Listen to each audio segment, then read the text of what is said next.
the situation on the ground? So while I'm standing at this border here between Noida and Delhi, my colleague Maushmi Singh is joining us from Singhu border.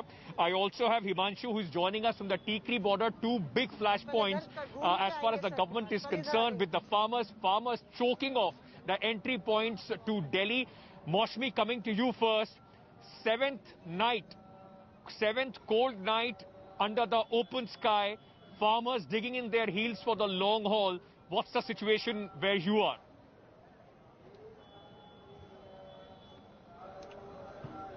So this has been the biggest flashpoint, Ankit, where we are stationed, and we are at the Singhu border.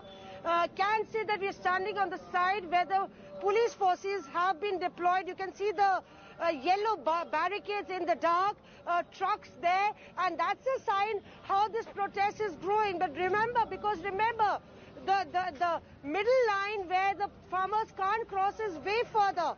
But yesterday, these trucks came in, and these tractors came in from the middle of nowhere and parked themselves right here.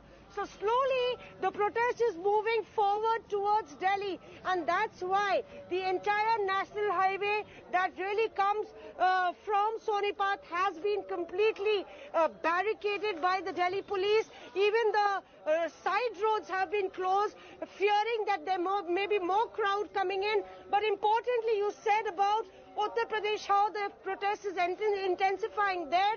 We are joined by Rakesh Tiket, who is heading the Bharat Kisan Union, and we'll ask him, Rakesh ji आप बताइए, लगातार यहाँ पे तो स्थिति ये बनी हुई है कि लोग और जुड़ रहे हैं, पर उत्तर प्रदेश में भी ये खबरें मिल रही हैं, बहुत सारे किसान और आ रहे हैं उत्तर प्रदेश से बहुत किसान आ रहे हैं बॉर्डर के ऊपर, और लोग तैयारी कर रहे हैं, कल से ज्यादा किसान वहां पर भी आएंगे। और जो किसान नहीं भी आ रहा तो पूर्ण रूप से देख रहा है कि दिल्ली भारत सरकार कर क्या रही है, पूर्ण रूप से निगाहें रखे हुए हैं। और जो भी ये मूवमेंट है पूरे देश के किसानों का मूवमेंट है, जो भी फैसला होगा देश के किसानों के लिए फैसला होगा। आपको सरकार ने अलग से बुलाया था, किसानों को भी बुलाए, नेताओं को भी बुलाया, 5 सदस्य कमेटी बनाई जिसको उन्होंने रिजेक्ट कर दिया। क्या लगता है कि आपको सरकार डिवाइड एंड रूल की कोशिश कर रही है या उनकी मंशा अच्छी है? नहीं, डिवाइड रूल की तो नहीं है। जो बात यहाँ के लोगों से हुई, इन्होंने सिर्फ पहले पंजाब के लोगों को बुलवाया, उसके बाद में जो अलग अलग स्टेट के लोग थे उनको बुलवाया। हम 4 स्टेट के लोग वहां पर गए थे, करीब 18 लोग थे, तो बातचीत हुई है। और हमारा सबका एजेंडा एक है, जो यहाँ के किसान गए उनका भी एजेंडा, पूरे देश के किसानों का एजेंडा एक है। कोई भी बातचीत करने जाएगा एजेंडा एक होगा। कल आप भी जाएंगे मुलाकात करने? कल दोबारा बुलाया है कि सिर्फ इन लोग को बुलाया गया? नहीं, अभी पता चलेगा। उम्मीद है कि सब लोग कल इकट्ठे जाएंगे। So here clearly, Ankit, all eyes on the meeting that's going to happen tomorrow, less than 24 hours to go. Right. And remember, that's one meeting that has got huge expectations. Yes. Okay, Maushmi, thank you for getting us that interaction with Mr. Rakesh Tiket. Let me go across to Himanshu, who is at the Tikri border, and then we'll talk to the farmers, those who are here at the Noida border as well. Himanshu, what is the situation on the Tikri border right now? That is the second big choke point as far as the farmers' agitation continues.